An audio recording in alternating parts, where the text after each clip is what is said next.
sebuah cabang ilmu keuangan, ya, yang relatif baru, ya, yang relatif baru, merupakan ilmu keuangan yang mempelajari bagaimana pengaruh psikologi manusia, ya, emosi, kemudian bias psikologi, itu akan berpengaruh terhadap pengambilan keputusan keuangan dan pasar modal dan investasi.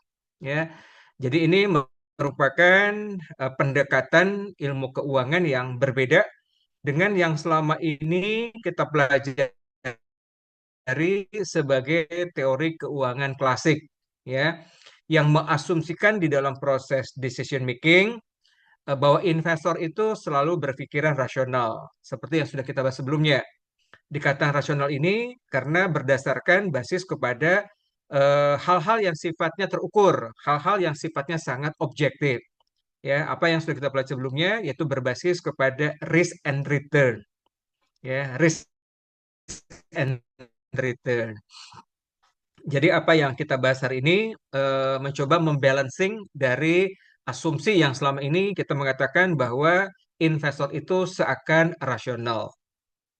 Ya, eh, karena memang di dalam proses decision making keuangan dan investasi, teman-teman, Ibu dan Bapak, seringkali keputusannya itu dipengaruhi oleh hal-hal yang sifatnya sangat kualitatif, ya, akibat oleh emosi, bias, intuisi, psikologi, dan bukan lagi didasarkan kepada analisis yang sifatnya objektif.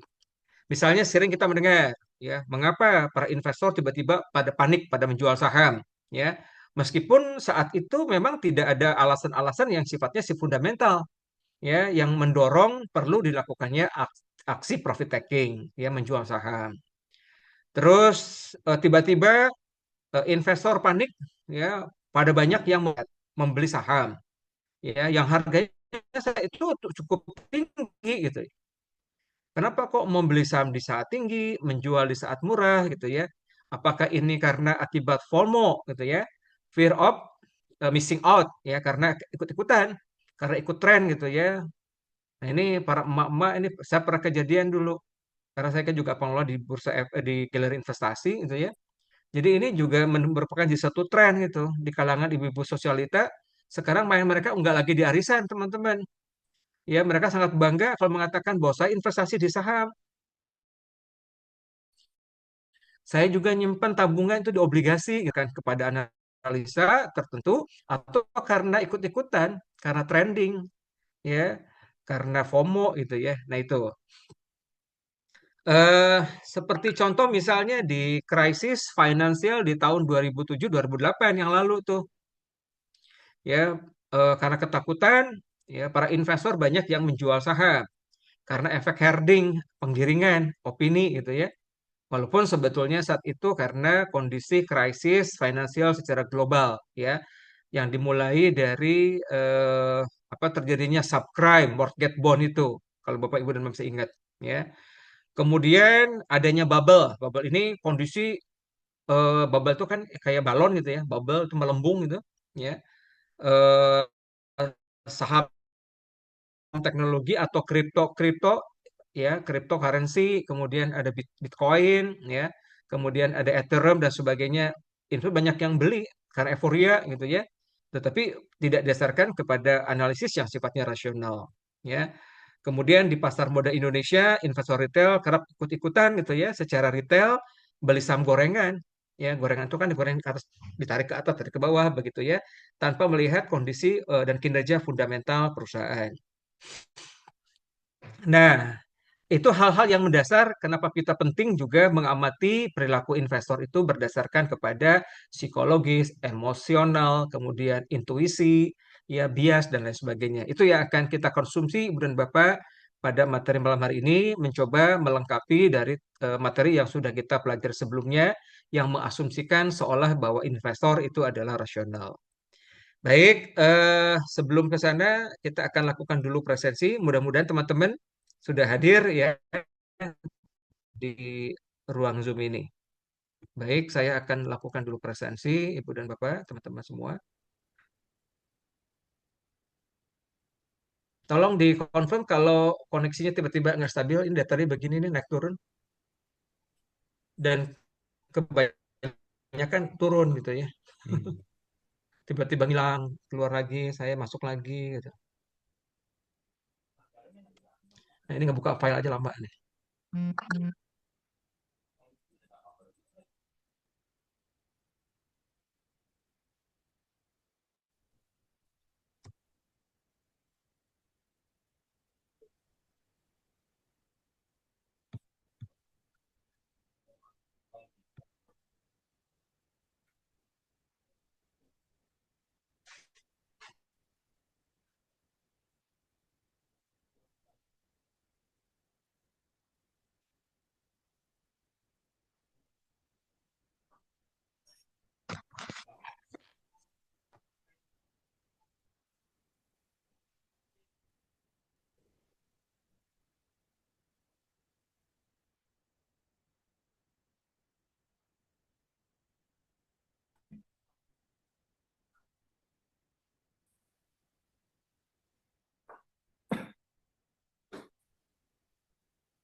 Maaf nih ngebuka file susah.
Ya, baik, izin saya share screen untuk materi hari ini. Materi hari ini juga sudah saya share di Big, demikian juga untuk case-nya ya.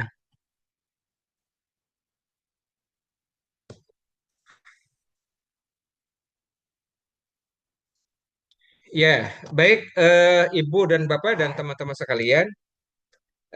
Tadi di prolog saya sampaikan bahwa behavior finance ini merupakan cabang daripada ilmu keuangan ya, yang mempelajari bahwa setiap perilaku psikologis, bias, dan emosi serta apa namanya intuisi ya, intuisi investor itu dipengaruhi di dalam proses pengambilan keputusannya oleh hal-hal yang sifatnya tadi non kuantitatif lah ya. Eh, Kenapa ini kita penting mempelajari tentang behavioral finance ini, Ibu dan Bapak? Karena sering kita mendengar ya istilah anomali pasar ya. Anomali pasar, eh, sebuah penyimpangan-penyimpangan di pasar yang ternyata tidak bisa dijelaskan oleh teori-teori keuangan yang klasik. Seperti tadi yang saya sampaikan, ya. Tiba-tiba investor panik pada menjual saham, padahal kondisi fundamental itu tidak ada sentimen apapun begitu ya.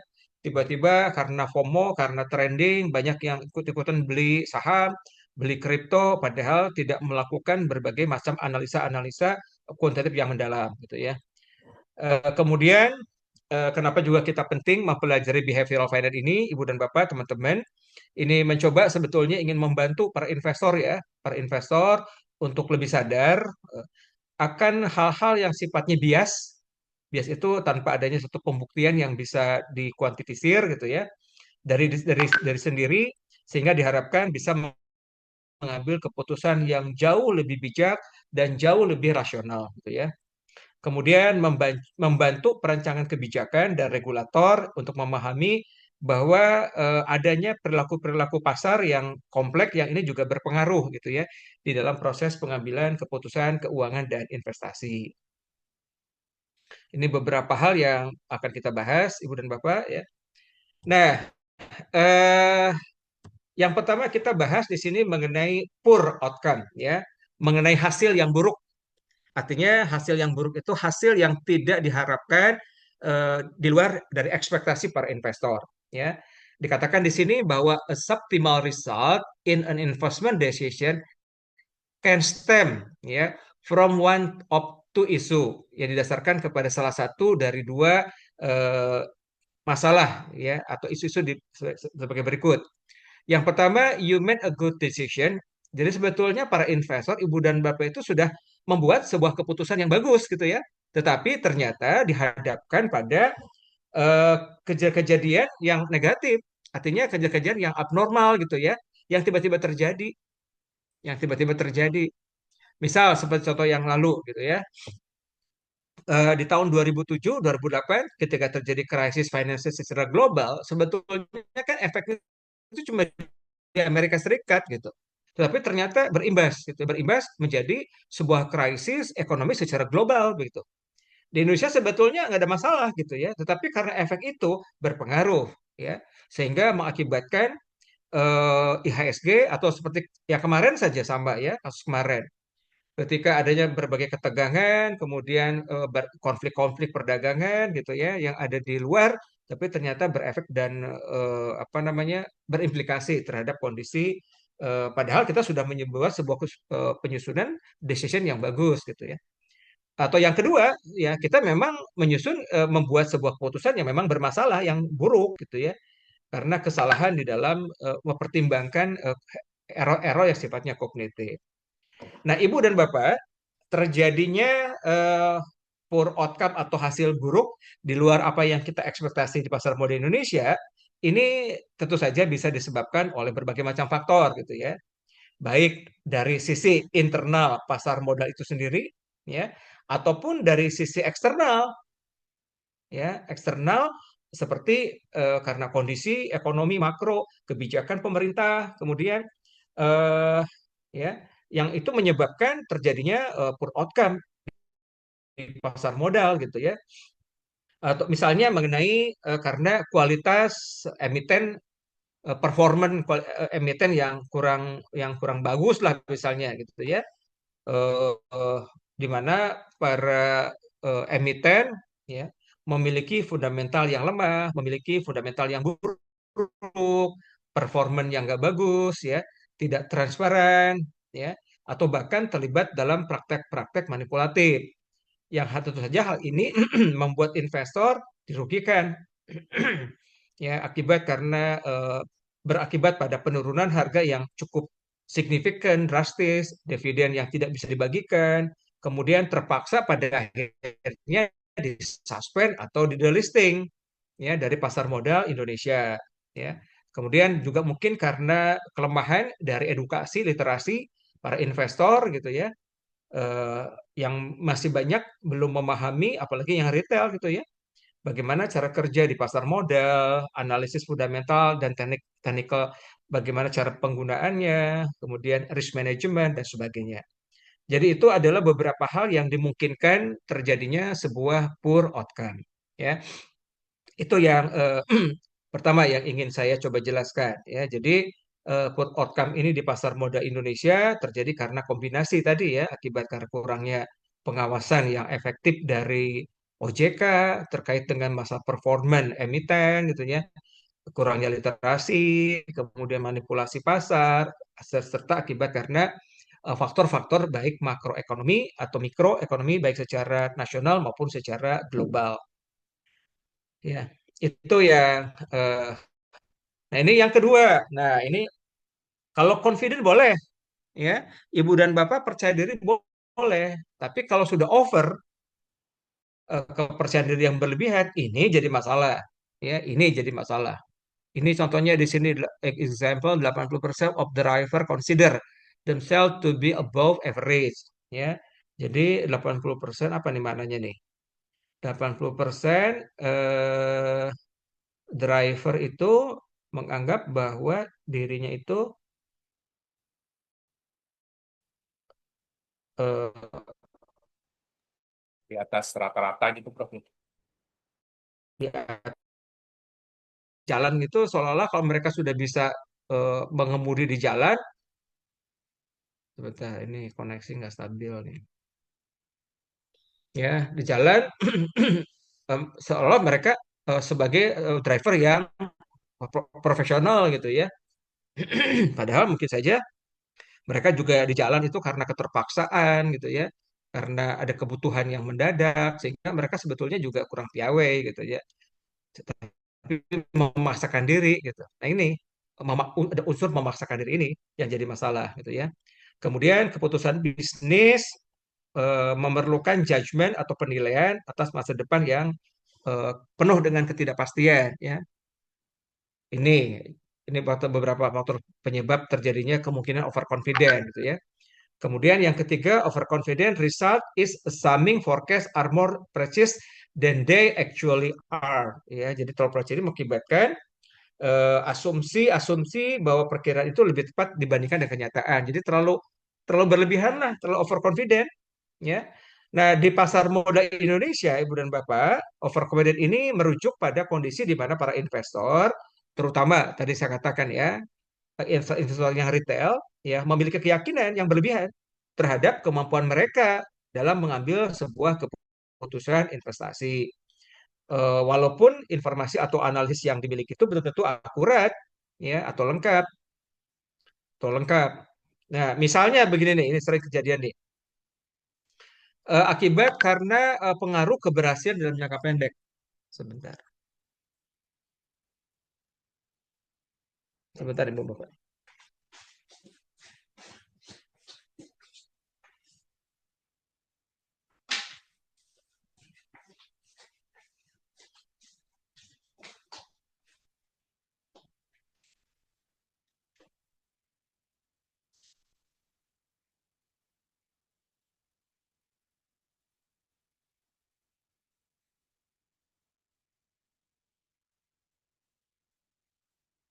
Ya, nah ini ya yang beberapa contoh bukti bahwa apa namanya perlu hati-hati dengan sikap yang overconfident ini. Karena pengaruh keberhasilan dalam jangka pendek. Jadi misalnya investor, Ibu dan Bapak tiba-tiba pernah mendapatkan keuntungan besar dalam waktu singkat, ya, misalnya karena membeli saham saham gorengan atau membeli ketika saham melakukan IPO, ya, sehingga cenderung bahwa keberhasilan sesaat itu ya dianggap sebagai sebuah bukti bahwa dia sangat profesional, dia sangat piawai, dia sangat cakap. Padahal keuntungan besar itu bukan karena proses analisa, tetapi kebetulan aja gitu. Ya, kebetulan saja dia sedang beli IPO, kemudian kebetulan saja apa namanya? Dia beli saham gorengan dan timingnya tepat begitu. Ya, sehingga dari situ menganggap bahwa saya ini profesional, saya ini adalah investor yang cakap gitu ya, yang tahu persis bagaimana gitu. Nah, ini yang jadi bahaya. Jadi overconfident dia, percaya diri. Seakan bahwa apa yang dia eksekusi itu menjadi sebuah pembenaran, menjadi sebuah alibi bahwa dia seakan menjadi profesional. Ya, eh, itu. Kemudian hal lain yang juga perlu dipertimbangkan mengenai kurangnya pemahaman mengenai apa namanya resiko gitu ya.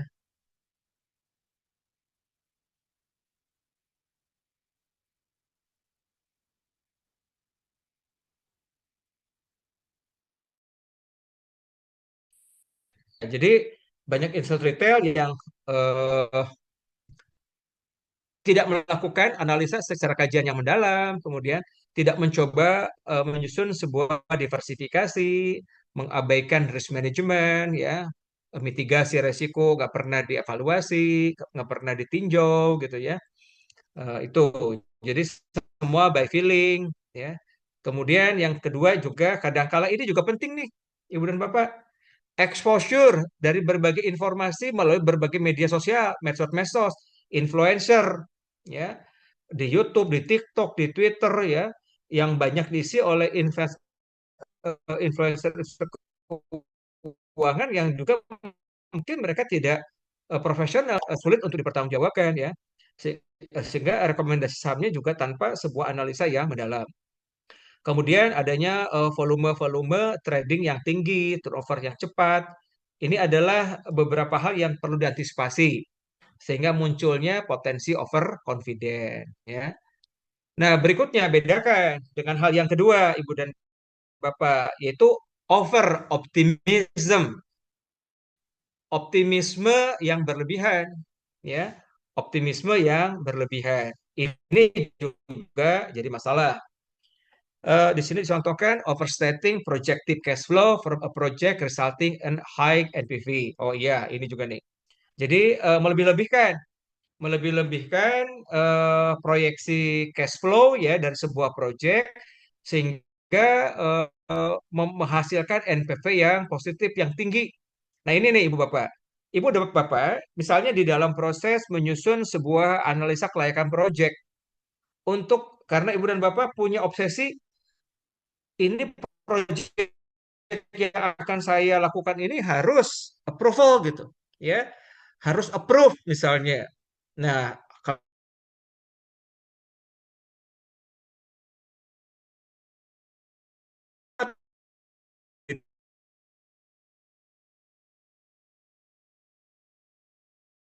Putus-putus, Pak. biaya dikecek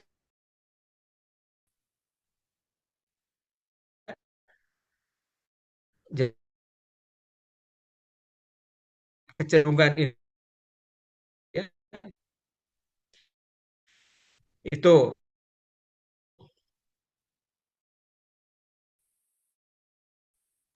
Putus-putus ya Pak ya kayaknya Pak. Apa di saya aja ini ya?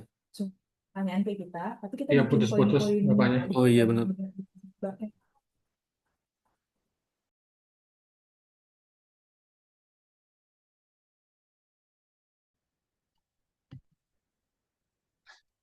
oke.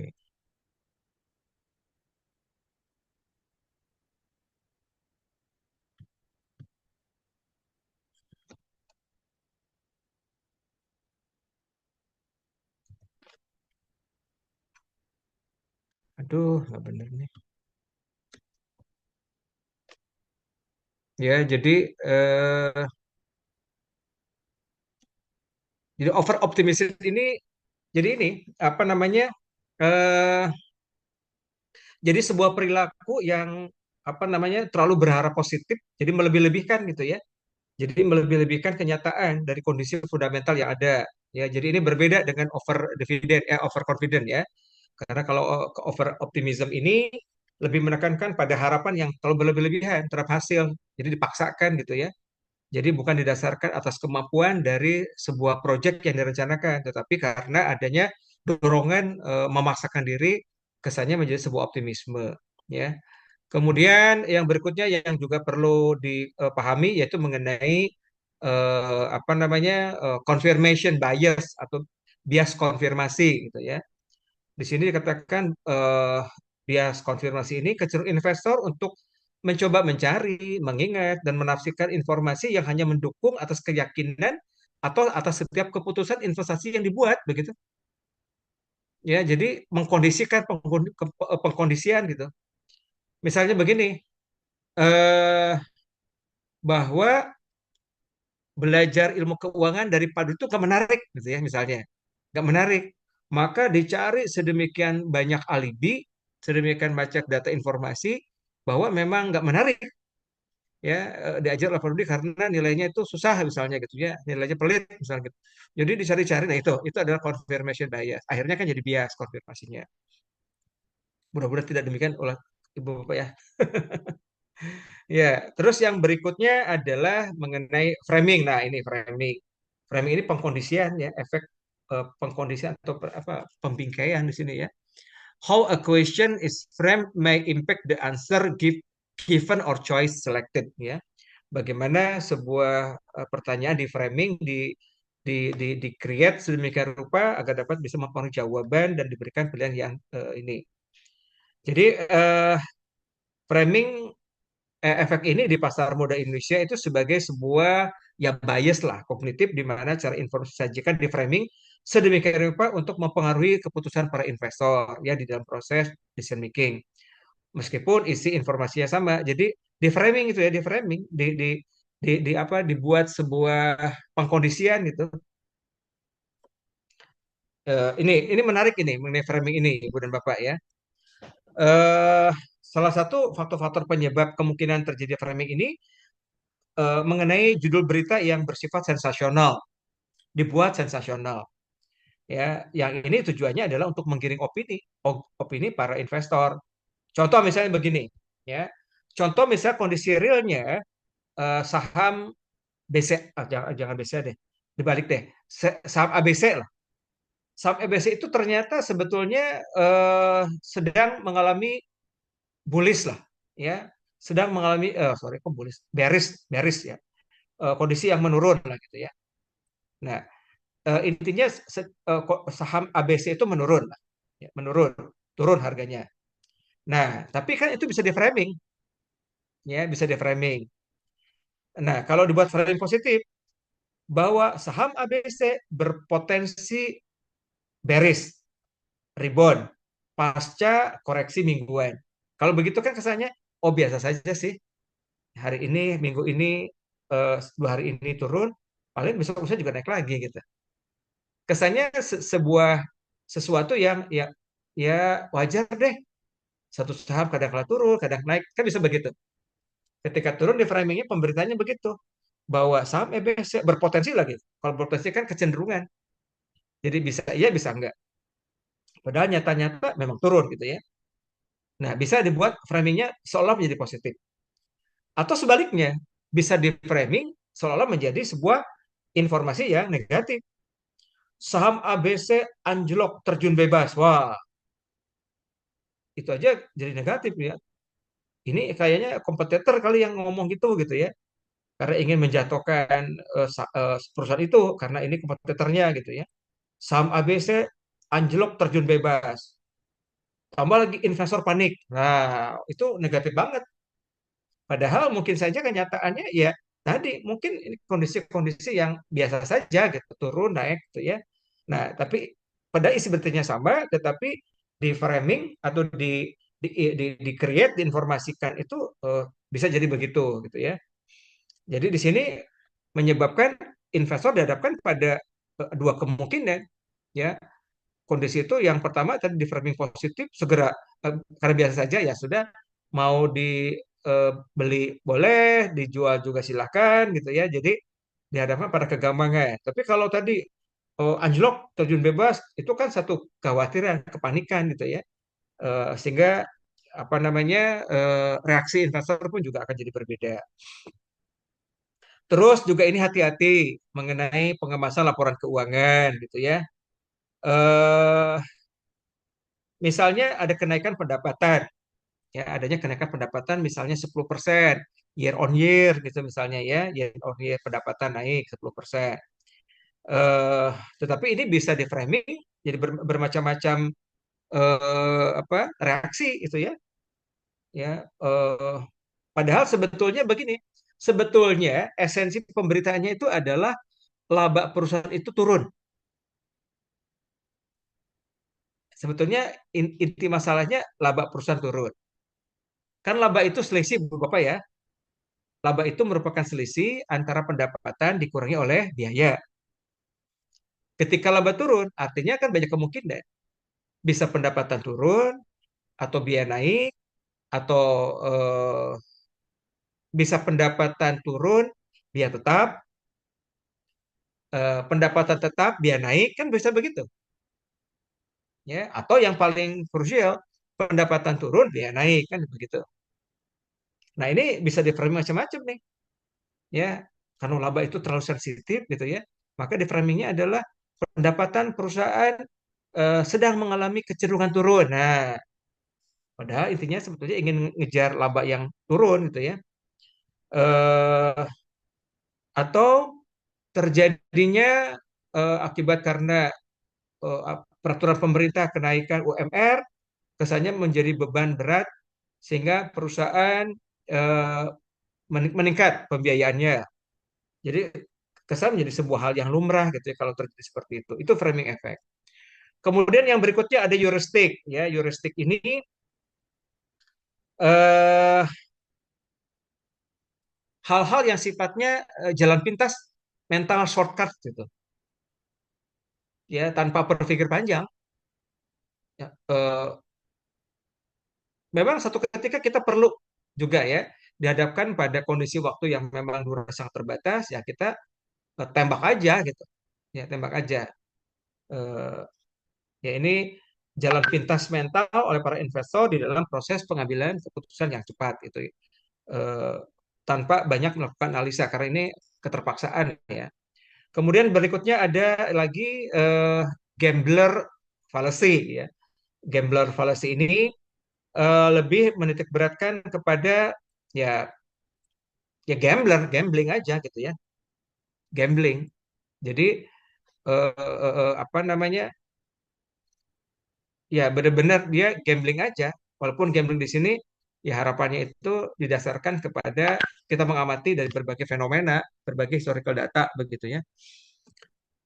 Itu. Nah, kemudian oh ya, yang lalu kita juga sempat mempelajari mengenai market efisiensi, Ibu dan Bapak. Market efisiensi ini bahwa pasar modal itu juga memang perlu kita akui sangat dipengaruhi oleh berbagai macam data dan informasi gitu ya. Sehingga pasar modal itu ada yang strong form, ada yang apa semi strong dan ada yang weak form gitu ya. Jadi keputusan spekulatif itu tanpa dasar, hanya analisis dan menaruh rugi dengan harapan tak realisasi sebagainya. Itu kemudian ini mengenai behavior value dan market efisiensi tadi yang sudah disampaikan ya.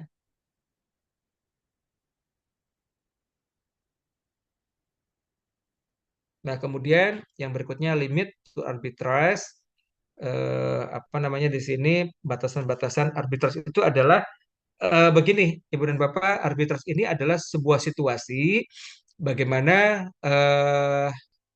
si investor memanfaatkan situasi dan kondisi untuk bisa menghasilkan sebuah keuntungan tanpa adanya resiko apapun.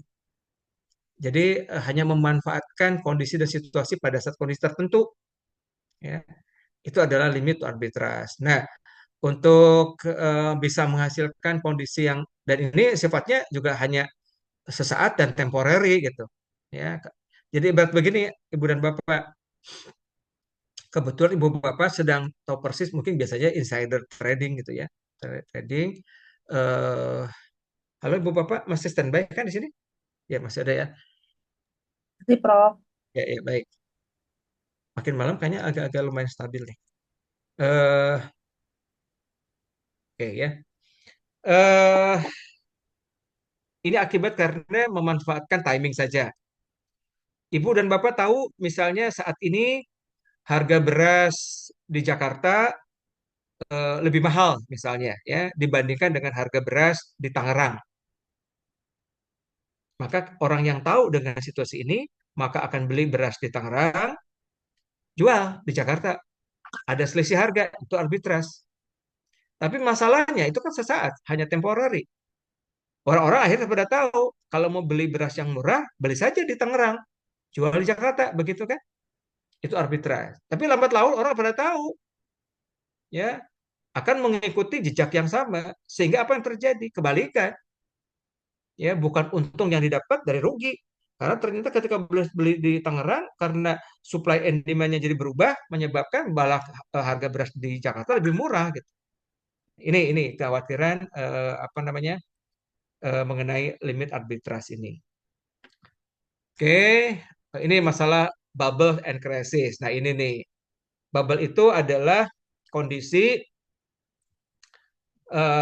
merujuk pada fenomena bubble itu kan balon ya, kenaikan harga yang tiba-tiba naik, ya. Kemudian kalau krisis itu harga saham tiba-tiba turun drastis, tajam, ya, tanpa ada satu penyebab faktor tertentu gitu ya. Kenapa ada terjadi bubble tiba-tiba naik tinggi jauh di atas nilai fundamental ya? Karena euforia pasar tadi misalnya gitu ya. Karena spekulasi jangka pendek, karena herding behavior itu ikut-ikutan aja ya. Eh, Ciri-ciri daripada bubble ini biasanya harga naik terus ya tanpa dukungan fundamental apapun ya. Demikian juga untuk kondisi krisis. Kemudian yang berikutnya yang juga perlu kita amati yaitu mengenai money manager performance, kinerja dari pengelola keuangan. Ya, ini juga perlu menjadi bahan perhatian Ibu dan Bapak di dalam proses pengambilan keputusan investasi dan keuangan. Itu Ibu dan Bapak mungkin yang bisa saya coba sampaikan mengenai penting dan perlunya juga kita mengamati mengenai behavioral finance. Ya, ini hostnya sudah saya serahkan ke Mas Kevin. Mas Kevin bisa dibantu untuk dilakukan breakout room. Ini tugasnya perorangan. Ya, individu, Pak. Hari ini Tugasnya tugasnya individu. perorangan karena sifatnya sangat kualitatif lah ya. Itu isinya lebih kepada pendapat mengenai apa namanya tanggapan Ibu dan Bapak terkait dengan fenomena-fenomena yang sifatnya adalah behavior final. Itu mungkin Ibu dan Bapak, mohon maaf saya tidak ini karena masalah koneksi yang memang nggak stabil, naik turun begini ya. Sebelum Ibu dan Bapak mengerjakan case-nya, barangkali ada hal-hal yang ingin ditanyakan, ingin dikonfirmasi terkait dengan materi ini mengenai behavioral finance. Nah ini teman-teman kalau memang ada sekiranya yang menarik, ya menarik dan sorry tertarik untuk mengambil topik tesisnya mengenai behavioral finance, silahkan gitu ya, sepanjang memang ada data-data yang mendukung gitu. Nah eh, kalau behavioral itu kan lebih kepada perilaku ya, sifatnya adalah sangat Wali. kualitatif. Ya. Kualitatif memang nggak bisa menggunakan data sekunder. Ya, jadi Harus ibu interview, Pak ya. ibu bapak terpaksa memang harus melakukan sebuah interview gitu ya, secara mendalam, deep interview dengan para investor gitu. Kenapa pada saat kondisi saham naik kok ibu malah beli gitu ya? Dan sebaliknya ada faktor apa gitu? Memang akhirnya yang biasanya finance itu menggunakan data sekunder, data keuangan yang sudah dipublish, sekarang terpaksa memang harus terjun ke lapangan kalau sekiranya memang menarik untuk hal itu. Ya itu sifatnya kualitatif research jadi caranya ya, penelitian kualitatif. Itu Ibu Bapak, silakan kalau ada hal yang ingin dikonfirmasi, ingin tanyakan. Prof, Sarah mau izin bertanya dong. Ya silakan Mbak Sarah. Eh, Kebetulan kan kasus topik hari ini tentang framing effect dan over Ya. confidence sebagainya. Nah, Mm. kebetulan Sarah akan ada meeting management, tapi di situ Sarah butuh rekomendasi teori ahli Prof atau salah satu buku yang menjadi dasar untuk mendukung Mm. statement nanti. Apakah Prof ada Ada banyak banyak ya. Banyak para ahli yang juga memang melakukan kajian-kajian mengenai apa namanya mengenai materi-materi behavioral finance ya. Nanti saya coba share ya kepada teman-teman semua nih. Ini ahlinya banyak banget nih, ahli-ahli tentang behavioral finance juga. Bisa Oh, beberapa, tapi ini sifatnya bukan buku sih, lebih ke jurnal. oke. Ya, karena ini hanya bagian dari ilmu keuangan, ya ingin mencoba melengkapi dari teori-teori keuangan yang sifatnya klasik gitu ya. Kalau Sarah Ini- sih baru dapat tentang dari si Richard, Prof. Richard Ya, Thaler. ada betul Tapi ya, itu kan kalau Sarah ada. Sarah udah agak lihat, tapi itu ke arah psikologi ya, Prof. Ya memang betul. Oh, Psikologi itu kan kita melihat kepada perilaku manusia gitu. Tadi kan overconfident. Manusia itu kan sifatnya apa sih? Tapi kan ada faktor-faktor yang mendukung dilakukannya sebuah perilaku seperti itu. Saya pun juga sekarang riset saya lebih ke ini ke behavior karena sudah mulai agak jenuh ya dengan menggunakan data-data yang asumsi klasik. Saya mencoba mengamati ini gitu. Walaupun juga saya terpaksa mesti terjun ke lapangan gitu. tapi itu Eh, kalau dari segi psikologi ya, Prof. Kalau dari hmm. segi marketnya, Prof, kadang kan kalau kita manajemen meeting kan Nah, kayak ya, lihat nah ini segmentasi. betul ya. karena memang awal mulanya behavioral finance ini adalah perilaku individu, Iya, individu. Tetapi kalau individu-individu bisa kita akumulasi, kan menjadi sebuah fenomena, ya. heeh. Itu menjadi sebuah fenomena, jadi menggambarkan kondisi pasar akhirnya gitu. Nah, cuman masalahnya begini, eh, kan kita mesti tahu, nah ini yang masalah biasanya di dalam sebuah kegiatan riset untuk kualitatif, misalnya begini, para investor di Bursa Efek Indonesia itu misalnya ada puluhan juta orang, tak tahu misalnya 1 juta lah, 1 juta, 1 juta orang gitu ya. Ibu bapak karena keterbatasan milih interviewnya 10 orang atau 10 orang gitu. Nah, apakah mungkin ibu dan bapak menggali data dari 10 orang ini menjadi sebuah decision, kesimpulan, forecasting yang 1 juta gitu ya. Nah, jawabannya bisa iya, bisa tidak lah gitu ya. Walaupun ianya pun juga ianya dalam kondisi yang optimismenya kecil lah, tipis lah gitu ya. Eh, yang mana mungkin lah 10 orang bisa menyimpulkan dari 1 juta orang itu. Itu berapa persennya? 10 1 juta, 0,0000 sekian persen itu. Apa mungkin dari perilaku yang 10 orang ini menggambarkan prototipe investor yang 1 juta? Ya, kan jadinya pesimis gitu ya. Nah, tapi misalnya ibu dan bapak bisa menjelaskan bahwa dari 1 juta ini kalau ditarik suatu buah garis lurus gitu ya, maka akan terdapat 10 perilaku investor. Ya, ada investor yang perempuan, ada investor yang laki-laki, ada investor golongan tua, ada investor golongan muda, ada yang statusnya pelajar, ada yang statusnya ibu rumah tangga, ada yang dewasa gitu. Ternyata semua itu tuh terwakili gitu ya, terwakili oleh perilaku investor yang 10 orang itu. Kan jadinya make sense, tepat gitu ya. Nah, sehingga dari gambaran perilaku yang 10 orang ini menjadi sebuah prototipe menggambarkan perilaku investor secara menyeluruh. Kan jadi nggak ada masalah. Itu Berarti Mbak Sarah. Jadi efek bias ya, itu efek bias itu berarti antara 90 ke 10 ya, Prof? ya yang terpenting kuncinya adalah kemampuan kita menjustifikasi, Iya, kemampuan kita bisa menjustifikasi bahwa memilih sampel yang 10 itu benar-benar make sense, kuat. Nah, sekarang yang menguatkan itu siapa? Ya silakan justifikasi. Perilaku yang 1 juta itu gambarannya gimana sih? Ya, ternyata terwakili oleh yang 10 orang. Ya jadi make sense dong kalau gitu. Jadi dengan demikian, maka kondisi perilaku investor itu menggambarkan perilaku investor secara menyeluruh. Nah, ini memang masih perlu, karena memang kajian-kajian keuangan tentang behavior ini memang agak terbatas ya, agak terbatas. Tetapi tidak untuk kemungkinan ini juga bisa menjadi bahan kajian ke depan yang menarik karena ini sudah lama juga diinisiasi oleh berbagai ahli gitu ya, ahli-ahli keuangan tentang behavior finance ini. Sebetulnya nggak ada masalah sih begitu.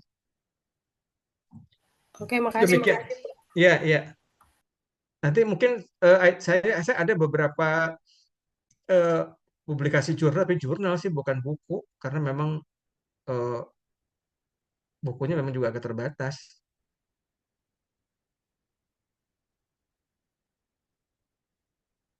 Ya, itu mungkin nanti ya saya coba. Rasanya banyak sih ini ahli-ahli behavior. Oke, berikutnya barangkali masih ada. Izin Prof, bertanya Ya, Prof. silakan Mbak Rindi. Prof, tadi kalau marketnya efisien dan sebagainya itu apakah karena misalnya jenis pasarnya misalnya monopoli, oligopoli, seperti itu nggak sih Prof? Atau berbeda Prof gitu? Kayak gini. Saya perlu kembali menjelaskan. Yang dimaknai dengan hypo- eh, EMH ya, efisiensi market hypothesis, market pasar yang efisien itu adalah pasar yang di mana anybody semua orang gitu ya, bisa secara transparan, bisa secara instantly, bisa secara mudah mengamati kondisi fundamental perusahaan. Itu adanya di pasar saham, itu adanya di bursa saham, adanya di bursa efek. Ya, pasar komoditi, pasar eh, properti. Pernah saya sampaikan contoh misalnya, Barindi punya rumah saat ini yang dulu dibeli di harga 500 juta, sekarang bisa laku di harga 2 miliar. Ya, kemudian persis tetangga Barindi juga ingin menjual di harga yang 2 miliar yang sama, ternyata nggak bisa. Boro-boro di 2 miliar. Dijual di harga yang sama dengan dulu harga beli aja susah. Artinya apa? Pasar itu nggak efisien, pasar pasar rumah itu nggak efisien. Kok hanya selisih, bukan hanya nempel aja rumah, kok harganya bisa beda? Ya, oh kebetulan karena yang dulu berani 2 miliar karena melihat rumah Mbak Rini itu penuh dengan feng shui-nya, penuh dengan keberuntungan gitu ya. Ya, dekat dengan mataharinya bisa masuk gitu. Akses semuanya ada unsur feng shui lah. Kan unsur feng shui sesuatu yang nggak bisa yang bisa di apa namanya? Dikuantifisir gitu ya. Ya kalau udah ada feeling segala macam ya susah ya. Nah, itu pasar yang begitu itu bisa memungkinkan terjadi seperti itu. Artinya bahwa pasar untuk rumah, kendaraan dan beberapa aset yang lain itu eh, eh, eh, sangat tidak bisa dipertanggungjawabkan. Ya, sangat tidak efisien. Di situ mana efisien? Nah, sedangkan kalau pasar saham, bursa efek itu efisien. Ibu Bapak mau tahu bagaimana fundamental, mau anybody siapapun bisa ngelihat, bisa ngebuka. Karena datanya lengkap, sangat instan, kemudian mudah diakses dan segala macam. Nggak ada yang bisa dirahasiakan terbuka. Nah, itu yang disebut dengan pasar yang efisien. Nah, namun walaupun seefisien mungkin, efisien di sini efisien dalam konteks informasi. Efisien dalam konteks informasi. Nah, terkait dengan efisiensi informasi, pasar saham di dunia itu terbagi tiga.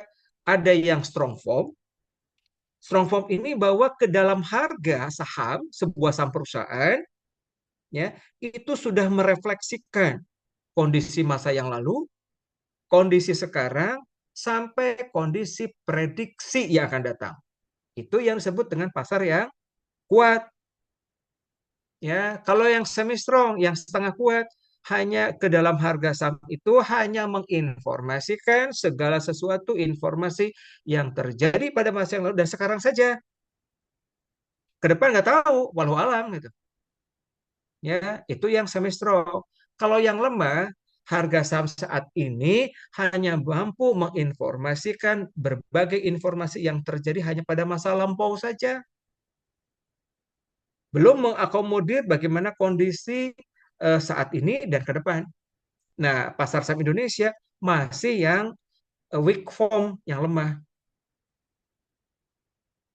Ya, artinya masih banyak diganggu harga saham itu oleh berbagai macam diantaranya perilaku. Itu Mbak Rindi yang perlu saya luruskan dan lengkapi mengenai makna pasar saham yang efisien. Jadi efisien di sini efisien dalam konteks kemudahan untuk bisa mengakses informasi, baik informasi yang lalu, sekarang maupun yang akan datang. Itu Baik, barangkali ya. ya, terima kasih Bapak. Ya, sama-sama Mbak Rindi. Prof, izin tanya, Prof. Ya, silakan Mas Saiti. Prof, saya tertarik dengan konsep yang bubble dan crisis itu, Prof. Ya. Saya yang kita pelajari di sini, apakah untuk melihat ke belakang, nah tuh kan waktu itu kan bubble gitu, ataukah ada suatu teori nggak Pak, misalnya ngedetek sekarang ini kita lagi bubble loh di bidang ini atau di bidang itu, siap-siap kita mau crash nih, misalnya contohnya Bitcoin tiba-tiba, nggak tiba-tiba lah ya, sudah Ah, beberapa lama orang bilang bubble, bubble, bubble, tapi ternyata bubble-nya tuh sampai 120.000 belum pecah juga. Nah, itu seperti apa ya hmm. kita bisa memprediksi kalau kita sekarang berada di bubble gitu, Prof? Ya, jadi terjadinya kondisi pasar saham yang bubble and crash gitu ya. Itu sebetulnya adalah kondisi yang serba tiba-tiba. kondisi yang ujuk-ujuk terjadi gitu. Tiba-tiba naik, tiba-tiba turun drastis, tiba-tiba naik drastis. Nah, kita mesti curiga. Kita mesti curiga menghadapi sebuah situasi kondisi yang semuanya serba tiba-tiba dan tidak bisa dipertanggungjawabkan, baik secara analisa maupun secara fundamental, ya, maupun secara informasi, ya. Nah, tapi masalahnya bahwa terjadinya kondisi bubble ataukah krisis itu sifatnya biasanya jangka pendek, ya, biasanya adalah jangka pendek, itu ya. Eh, apa namanya? Karena kalau sudah terlalu eh, balon terlalu membesar, satu ketika akan meletus gitu, ya akan meletus. Ya, ini biasanya kalau kita coba lihat gampang lah Bapak itu karena deviasinya aja ketahuan gitu. Kok abnormalitinya kok tiba-tiba beda banget gitu ya. Tajam banget penurunannya, tajam banget kenaikannya gitu ya. Padahal nggak ada situasi kondisi yang mendukung terjadi itu. Kita mesti waspada. Itu jangan-jangan karena emosi massal, ada spekulasi yang berlebih-lebihan, ya, yang pasti ini bisa terukur adanya ketidaksesuaian yang sangat sedikit antara harga atau intrinsik dengan harga pasar, ya, bisa jauh tinggi di atas rata-rata fundamental. Jangan-jangan ini karena ketakutan pasar, karena euforia, karena spekulasi, karena tadi kondisi panik, ikut-ikutan gitu ya. Jadi kenaikan harga yang tiba-tiba drastis naik tanpa ada dukungan dari berbagai kinerja keuangan yang mendukung, ya. Ya mungkin karena tadi karena ketakutan, karena FOMO gitu ya, karena atau mungkin juga karena valuasi kali ya, valuasi juga yang salah begitu. Atau kebalikannya crash gitu ya, karena koreksinya tiba-tiba turun tajam, eh, kemudian apa namanya, ya mungkin karena ya tempo hari lah misalnya ya di awal-awal di tahun 2000 berapa tuh ketika Goto atau ketika buka eh, listing gitu ya, kan kita tuh euforianya eh, tinggi gitu ya. Valuasi sangat tinggi saat IPO gitu ya, karena hype, wah ini sekarang kan sedang era digitalisasi nih, digital nih, maka perusahaan-perusahaan yang betul-betul mengguide mengenai digitalisasi informasi teknologi pasti ini akan tinggi.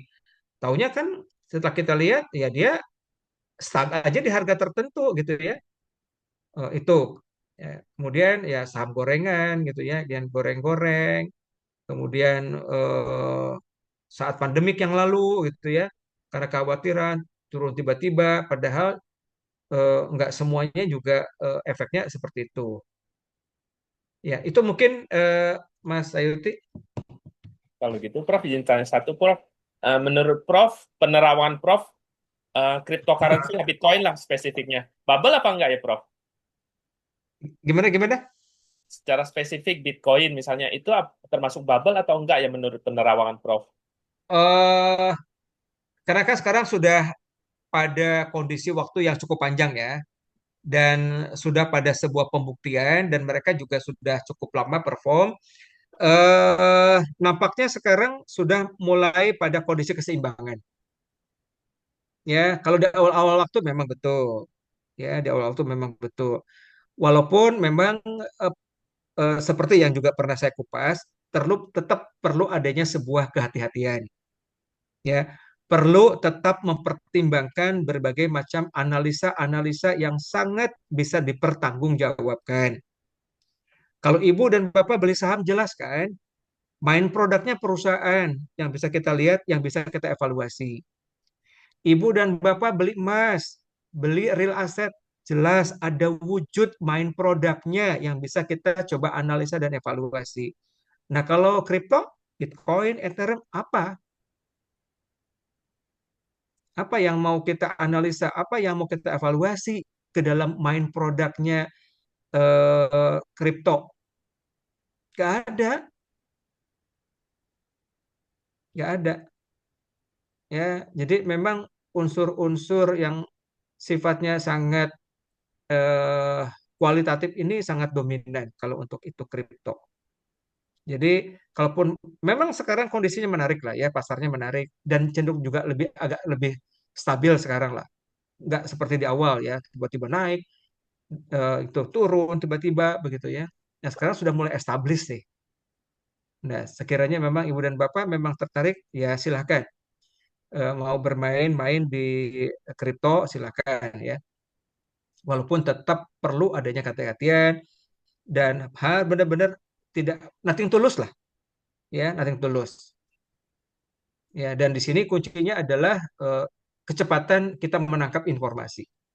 Ya, kecepatan di dalam menangkap informasi. Karena di pasar ini sangat perlu dipengaruhi oleh faktor eksternal gitu ya, kondisi ekonomi, kondisi global, eh, ya itu.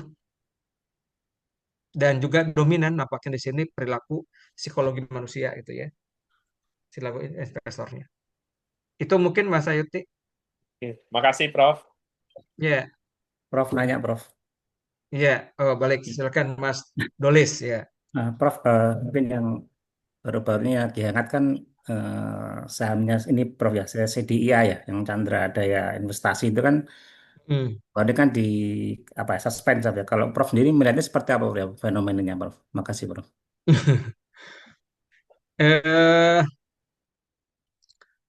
Ya, memang saham perusahaan yang bergerak di bidang finance, gitu ya, di investment seperti itu, eh, ya cukup sensitif lah ya, cukup sensitif, sensitif lah, eh, karena mempertaruhkan eh, uang customer ya dengan nilai nominal yang sangat tinggi untuk bisa dikelola lah, untuk bisa dikelola dengan baik gitu ya. Dan ini masih perlu banyak waktu pembuktian. Ya, ini juga terkait dengan masalah edukasi dan literasi masyarakat. Juga masih perlu waktu untuk pembuktian itu.